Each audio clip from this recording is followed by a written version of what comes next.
তোমাদের সেকেন্ড সাবজেক্টের পরীক্ষা। তো ইতিহাসের ক্লাসে তোমাদের আমি ইতিহাসের সাজেশন দিচ্ছি। চতুর্থ অধ্যায় থেকে দিচ্ছি। প্রশ্নের মান 2। প্রথমেই লেখো জমিদার সভা ও ভারত সভার দুটি পার্থক্য লেখো। নেক্সট, মহারানীর ঘোষণাপত্রের মূল উদ্দেশ্য কি ছিল? 3 নম্বর কোশ্চেন হচ্ছে 19 শতকের দ্বিতীয়ার্ধকে সভা সমিতির যুগ বলা হয় কেন? 4 নম্বর, 19 শতকে ভারত মাতার চিত্রটির অবদান কি ছিল? 5, বঙ্গভাষা প্রকাশিকা সভা কবে কেন প্রতিষ্ঠিত হয়? ল্যান্ড হোল্ডার্স সোসাইটি কি উদ্দেশ্যে প্রতিষ্ঠিত হয়েছিল? ইলবার্ট বিল কি? এই বিলের প্রতিক্রিয়া কি হয়েছিল? ভারত সভা প্রতিষ্ঠার উদ্দেশ্য ও গুরুত্ব কি? 1858 খ্রিস্টাব্দে বিদ্রোহকে স্বাধীনতার প্রথম সংগ্রাম বলা হয় কেন? প্রশ্নের মান 4। এবার হিন্দু মেলা গঠনের উদ্দেশ্যে তাৎপর্য ব্যাখ্যা করো। মহারানীর ঘোষণাপত্রের ঐতিহাসিক তাৎপর্য কি? খুব ইম্পর্টেন্ট। 1857 খ্রিস্টাব্দে মহাবিদ্রোহ কি সামন্ত শ্রেণীর বিদ্রোহ বলা যায়? 4 নম্বর হচ্ছে মহাবিদ্রোহের প্রতি শিক্ষিত বাঙালি সমাজে মনোভাব কিরূপ ছিল? ভারত সভা প্রতিষ্ঠা ও বিকাশে সুরেন্দ্রনাথ ব্যানার্জির ভূমিকা। গোরা উপন্যাসটি কিভাবে জাতীয়তাবাদী চেতনার বিকাশে সহায়তা করেছিল? নেক্সট, বঙ্গভাষা প্রকাশিকা সভাকে প্রথম রাজনৈতিক প্রতিষ্ঠান বলা হয় কেন? 4 নম্বরে এগুলো। এবার 8 নম্বরের প্রশ্ন বলছি মহাবিদ্রোহের চরিত্র বিশ্লেষণ করো। মহাবিদ্রোহের কারণগুলি লেখো। 19 শতকে রেখায় ও লেখায় জাতীয়তাবোধের বিকাশ ঘটেছিল। উক্তিটি আনন্দমঠ উপন্যাস ও ভারত মাতা চিত্রের পরিপ্রেক্ষিতে ব্যাখ্যা করো। পঞ্চম অধ্যায়, প্রশ্নের মান 2। বাংলার ছাপাখানার বিকাশে পঞ্চানন কর্মকারীর ভূমিকা লেখো। বাংলার মুদ্রণের বিকাশে শ্রীরামপুর মিশন প্রেসের ও বটতলা প্রেসের অবদান কি? নেক্সট, চার্লস ডিকেন্স কে ছিলেন? বাংলার সাংস্কৃতিক জীবনে ছাপাখানা বিকাশের প্রভাব কতটা? উপনিবেশিক শিক্ষা ব্যবস্থা ত্রুটিপূর্ণ ছিল কেন? বিশ্বভারতী প্রতিষ্ঠার উদ্দেশ্য কি ছিল? 19 শতকে বিজ্ঞান শিক্ষার বিকাশে Indian association for the cultivation of সায়েন্সের ভূমিকা কি ছিল? কারিগরি শিক্ষার বিকাশে বেঙ্গল টেকনিক্যাল ইনস্টিটিউটের ভূমিকা কি ছিল? ডাক্তার মহেন্দ্রলাল স্মরণীয় কেন?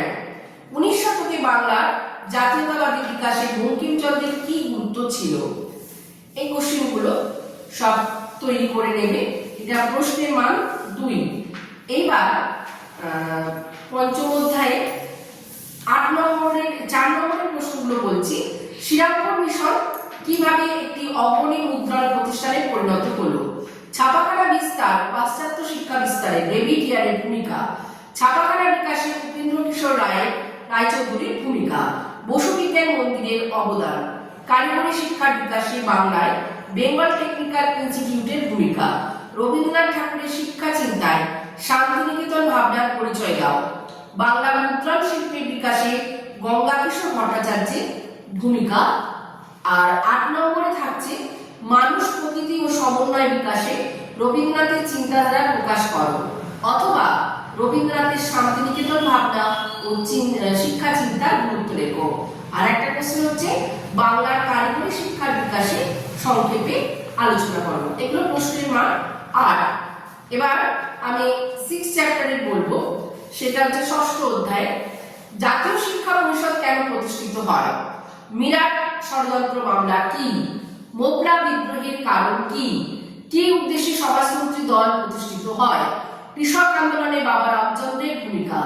নিখিল ভারত ট্রেড ইউনিয়ন কংগ্রেস কি উদ্দেশ্যে প্রতিষ্ঠিত হয়েছিল? ওয়ার্কস অ্যান্ড প্রেসেস পার্টি কেন প্রতিষ্ঠিত হয়েছিল?